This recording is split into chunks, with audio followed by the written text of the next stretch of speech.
Yun po, morning po. So, simulan na po natin yung biscuits series. So, request po ito eh. Na-request po nung one of our followers. Shoutout po kay Henry Gleason. Start po tayo ng measuring our blood sugar before I start eating. So, una po rin sa biscuit series natin is si Rebisco. So isang pack lang po para hindi naman po ako mabigla in terms of blood sugar spike. Yan, we'll see. Start of the day.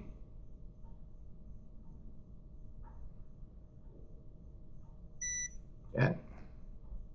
Yan po, tama-tama. 118. So, kainin ko po si Rebisco. After an hour, babalik po ako and we'll see kung ano po yung magiging blood spike niya.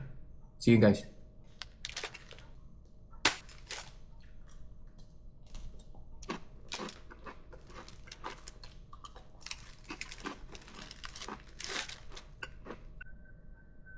Yun po. So, 1 hour na po. Let's go ahead and check our blood sugar level.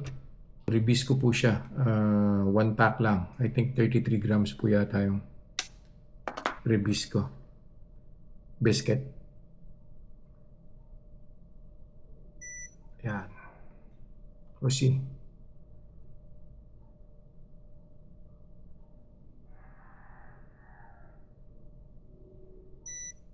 Yan. So isang pack lang po ng Rebisco yun ha. After an hour, 174. I think 118 po yata yung reading natin kanina. No? So ganun po kataas yung spike niya. Balik po ulit ako after an hour and see kung blood sugar level reading po natin. See ya. Yun po. So final measurement na po tayo ng blood sugar.